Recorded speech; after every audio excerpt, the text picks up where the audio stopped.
and welcome to another devlog of my game Journey of Happiness.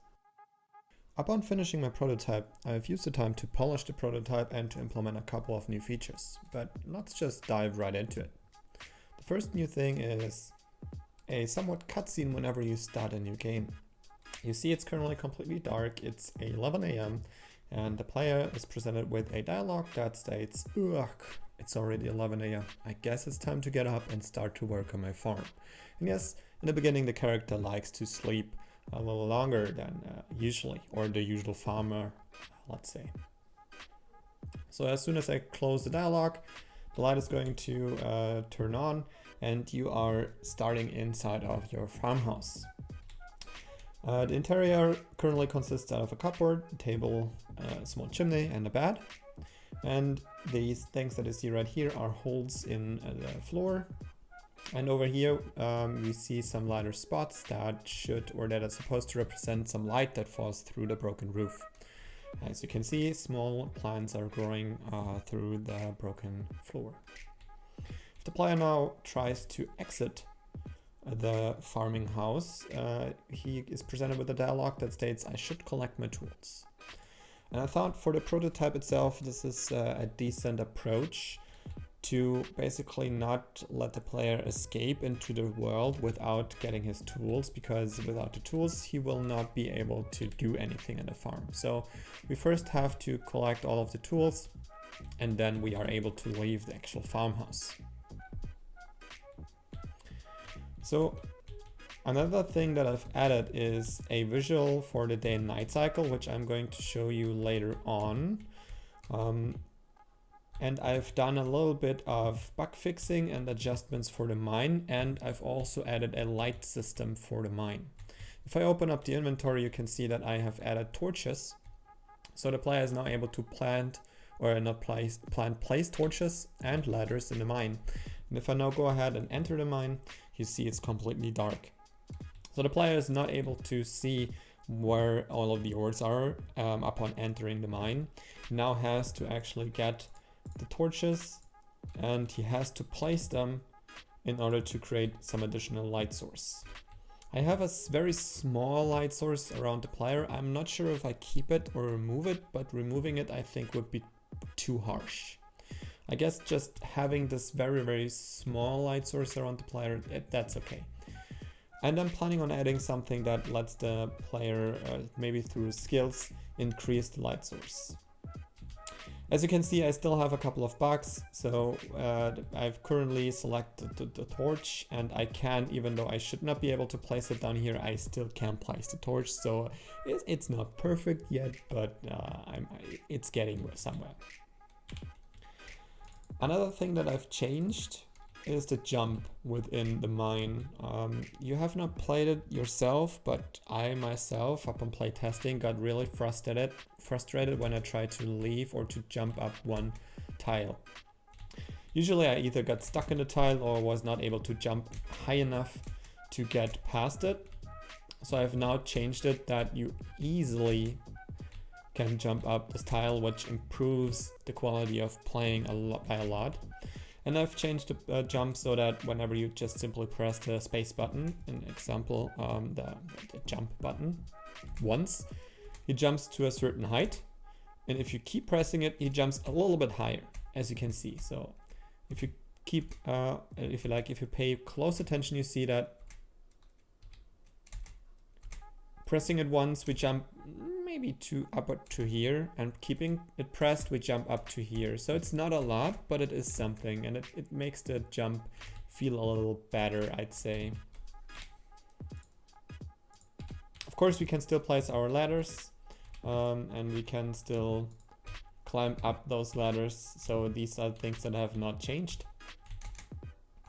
And for the ladders itself, if you keep watch the counter up here, we currently have 8 ladders, and I'm still able to place them. So just like I'm able to place the torches, I am able to place the ladders. The only difference is the ladders are being placed behind the tile. So if I now go ahead and I chop away this tile, well, there's a ladder. Obviously, these are things that I still have to fix, but well, I still like them.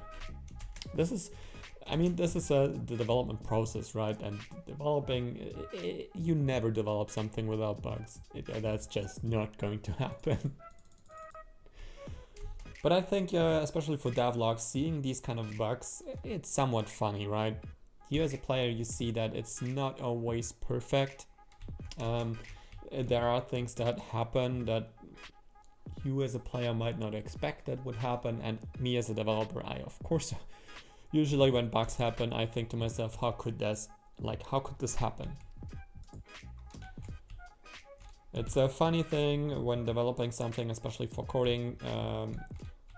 You can not enter, but there might be some bugs that you encounter and you think to yourself, like, how was that possible? Like, how did this ever work? Or you think to yourself, like, where is this stupid bug? I can't find it. And then when you find it, you think to yourself, wait, obviously, how could I not see this? So it's really, really interesting. That's what I really like about developing. And of course, seeing the progress that you make. So something else that I've implemented is now the player is able to recharge his energy and to save. So the player is only able to save when he sleeps. So we have to enter the house and we can go into bed, and then we press E and we are presented with a dialogue, and now we can choose the amount of hours to sleep. Here we see the current energy that the player has, and if I press plus, I sleep for 1 hour, and I see if I sleep for 1 hour, I would wake up with this amount of energy, which would be a little bit more than this. So if I sleep for 2 hours, I would have full energy. I'm not gonna do that because now we have, it's like 5:30 p.m. and I want to show you guys the day and night cycle. So I'm going to sleep for roughly 1 hour because at 7 p.m. it's starting to get dark. It takes about 1 hour to get dark completely, and at 7 p.m. it gets dark, and at 7 a.m. it gets bright again, like the day starts. So now we slept for an hour, it's saved. I still need some indication for the player to show that it's saved.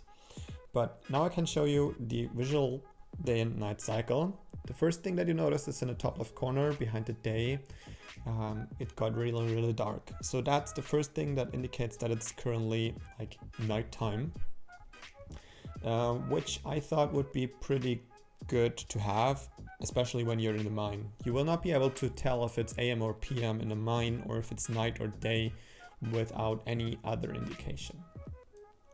And as you can see, it's slowly but steadily getting dark.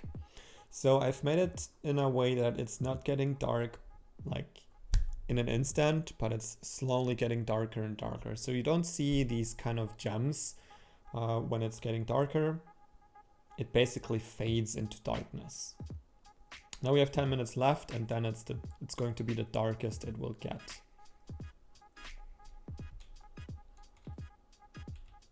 So this is the full nighttime. This is how dark it is going to be in the nights currently, and I think this is a decent darkness. I still need to get rid of something, or I still need to implement something that the house doesn't look like it's floating, because currently it looks like that, especially when it's dark. But I do kind of like the day and night cycle. So obviously I could now go ahead and I could sleep for, let's say, 12 hours. The player can choose to actually sleep for 24 hours at this point, like in this current prototype state. And I think I'll leave that, like the player can choose for how long he wants to sleep. But now if I go ahead and let's say I sleep for 11 hours, you see in the top left corner, it switched to day 2, and I slept a little bit too long. I maybe should have slept for 10 hours, because now it's already nearly, like now it is daytime again. And you saw upon leaving the house that it abruptly got brighter, which may be something that I still need to look into. It might be a small or minor bug. But yeah, that's it. These are the new features that I've implemented within the last couple of weeks. And next up, I will still need to fix up the bugs that I've showed you in the mine, and I need to start creating some audio, because currently I don't have any in-game audio. I started to code an audio manager, and now I really need to start to create some music by itself, which is something that I kind of am fearing. I don't know, I never done that before, so I still need to look into it and take a lot of time to get used to it probably. But yeah, leave your thoughts in the comments if you think something should maybe a little bit different, if you have any ideas or anything that you would like to say to me or about the game. I appreciate any feedback. So thanks for watching and see you next time. Bye bye.